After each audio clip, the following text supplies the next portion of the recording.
yung unang 20 minutes, parang okay lang. Kasi happy, masaya lang, kulitan. Oo. Umpisa pa lang Umpisa pa lang. Tapos later on, naging mga almost mga 40 minutes na. So wala pa rin. So, ang allotted time naman is 3 hours. So sabi ko, malaki pa pag-asa dahil wala pang isang oras Ang buong trip natin, nakarely tayo dun sa spotter Pwedeng relax-relax ka nga lang, makihalubilo ka sa mga bangkero. Pero once na may naspatan siya, alerto ka na. So, snorkeling muna kami and swim under the sun! Come on! Let's go! Go! You go first! Alright. Dali lang! Halika na. Walang manunulak, ha? Walang manunulak. Dali lang, dito na ako, Upo, dyan. Ba't nakahiga ka na? Hoy! Bakit ka nakahiga na? Naman to Ano bang nangyayari sa'yo? Lulusong ako! Oo nga, halika na. Hinihintay ka ni ano? Lulusong ako! Ba't kailangan mo akong pilitin? Hinihintay ka ni Mac.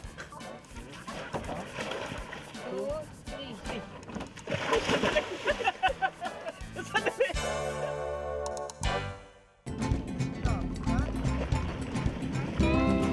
Buti na lang itong bisita nating 4 na foreigners.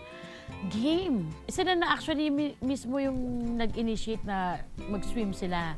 Sulit pa din na ginawa namin yun kasi yung sa ilalim, naka-snorkel kami, ang ganda ng mga corals. Ganda ng coral. So, lahat ng klase ng pangungulit at pagpapasaya ay ginawa namin para hindi lang kami mag-work.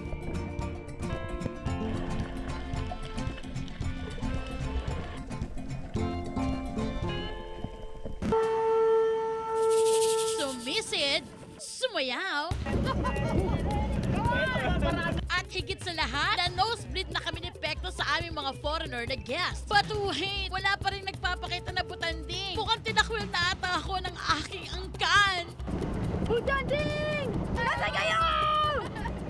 Paglampas ng 2 oras, Wala pa rin nung magti 3 hours na, Wala pa rin. wala talaga. Talagang nahirapan tayong maghanap ng butanding. Pagka ganito talagang first quarter or last quarter man na malakas yung kuryente ng tubig, talagang possibility na andyan lang sila sa ilalim. So wala makakapagsabi kung kailan sila aangat sa ibabaw para makita ng mga turista.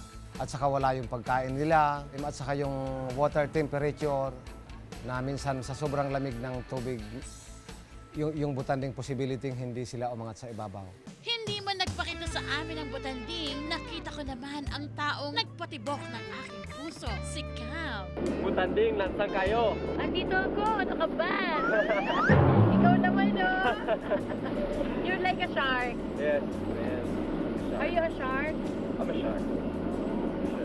How come you don't have honey? I have a honey. Where's the No, honey? my honey is in America right now. In the Philippines, you want honey? In the Philippines, do I want a honey? No. So are you disappointed? Yeah, of course, but we'll keep trying. Okay, Tomorrow and the next day. Tomorrow and the next day. Oh yeah, maybe, no? For us, yeah, we're gonna stay here. We're gonna stay here. So just enjoy the ride. Siyempre nakakatuwa.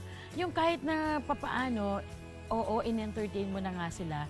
And ang importante pa doon, naiintindihan nila na posibleng wala nga talagang makita. In case man, katulad ng nangyari sa amin na wala kaming na-encounter, explore nyo na lang kung ano ang meron sa Sorsogon.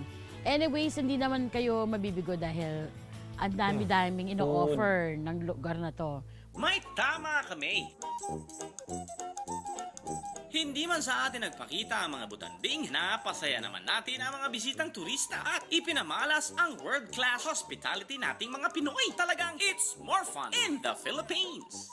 At nabigyan din natin ng isang bonggang relaxation si Michael. Naku, Kuya Michael, again, buhay na naman itong hinahawakan mo. Buhay na butanding yung trabaho. Nasa dagat ka at marami kang turista na mapalokal or mga foreigner. Napakaganda po ng trabaho ninyo. Kahit na nakakatakot. Kaya, Kuya Michael, that's my Michael.